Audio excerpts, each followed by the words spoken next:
السلام علیکم پیارے دوستو، جیسے کہ آپ سب جانتے ہیں اور میں نے بھی کہانیاں سنی ہیں پرانی۔ جب پاکستان بنا تو لاکھوں لوگوں نے زندگیوں کا نذرانہ پیش کیا۔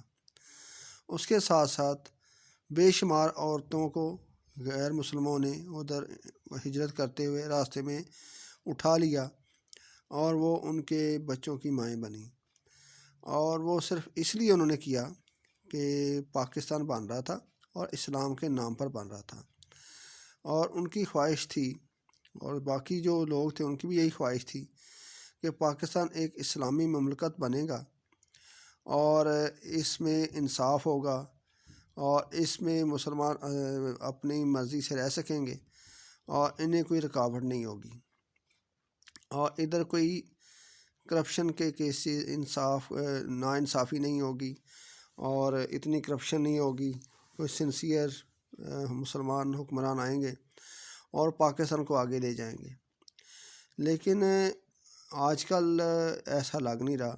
انہیں یہ صرف اس لیے کیا کہ تاکہ ہمارا آج صحیح ہو، آج ہمارا روشن ہو، یعنی کہ ان کا فیوچر تھا اور ہمارا حال ہے، اور ہماری بھی خواہش ہے کہ ہمارا فیوچر، ہمارے یعنی کہ بچے جو ہیں وہ بھی ایک اچھے پاکستان میں رہیں۔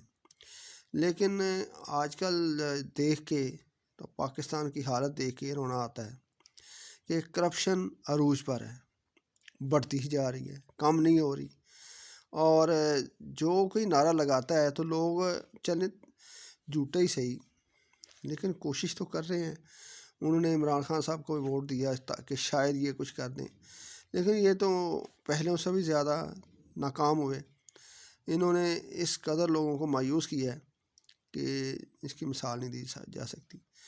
میں آپ ان عورتوں جنہوں نے اپنی عزتوں کی قربانی دی ان کی میں سے ایک کہانی چھوٹی سی سناؤں جس سے آپ کو پتہ چلے گا کہ وہ عورتیں ادھر کیسے رہیں، اور بے شمار عورتیں ہیں جو ابھی بھی مسلمان ہیں اور وہ سکھوں اور دوسرے لوگوں کے گھروں میں ہیں۔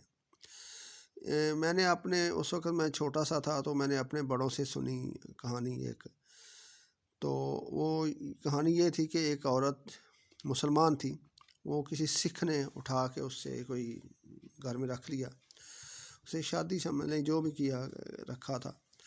تو وہ عورت بتاتی ہے، واپس آ گئی، اس نے بتایا، اپنی کہانی بتائی کہ جب وہ سکھ جو ہے نا وہ جتھے میں جاتے تھے تو مسلمانوں کو قتل عام کرتے تھے، یعنی جب وہ بقول اس عورت کے کہ جب وہ آتے تھے ان کے سارے سکھ تو وہ اس کا شوہر جو بنا ہوا تھا وہ بھی آتا تھا، تو اس کے کپڑوں پہ مسلمانوں کا خون لگا ہوتا تھا، تو کہتی میں اس کو کپڑوں کو کہ خون جو لگا ہوتا اس کا احترام کرتی تھی، ان کو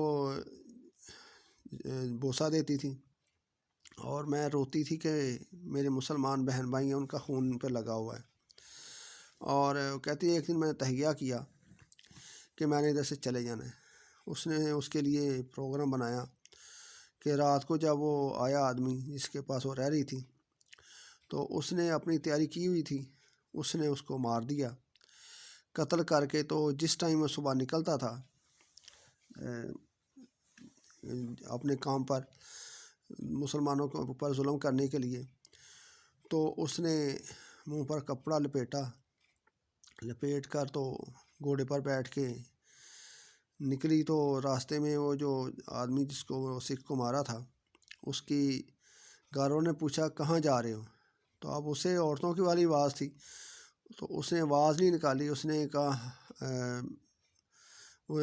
اس نے ایسے ہوں کہہ دیا کہ میں جا رہا ہوں کام پہ جیسے روز جاتا ہوں، ہوں کہہ کے باری آواز میں تو وہ چلی گئی۔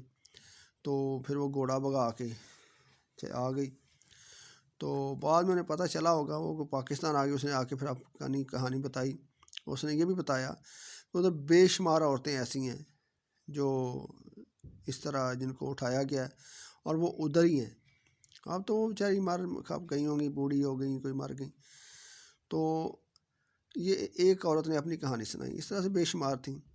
تو انہوں نے اپنی عزتوں کی قربانی دی، کئی مسلمانوں نے لاکھوں مسلمانوں نے اپنی جانیں قربان کی کہ پاکستان میں امن و امان ہوگا، انصاف ہوگا، رشوت نہیں ہوگی، اسلام کی بالادستی ہوگی. تو لیکن آج کل اسلام کے نام لینے والوں کو دبایا جا رہا ہے، اور جو کوئی سیدھے راستے پر چلنے کی کوشش کرتا ہے اسے پاگل سمجھا جاتا ہے. تو اس کو کہتے ہیں اسے زمانے کا پتہ ہی نہیں ہے. اور دین سے دوری کے لیے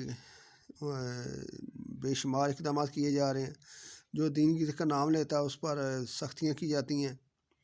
تو میں بڑا مایوس ہوں، اور مایوس ہو کے یہ ویڈیو بنا رہا ہوں، اور اپنے دوستوں سے التجا بھی کر رہا ہوں کہ برائے مہربانی جتنا کر سکتے ہیں اتنا آپ حصہ ڈالیں انصاف کے لیے، رشوت ختم کرنے کے لیے، اور دوسروں کا حق نہ کھانے کے لیے، اور دوسروں پر ظلم نہ کرنے کے لیے اپنی کوششیں کریں جتنی قدر کر سکتے ہیں.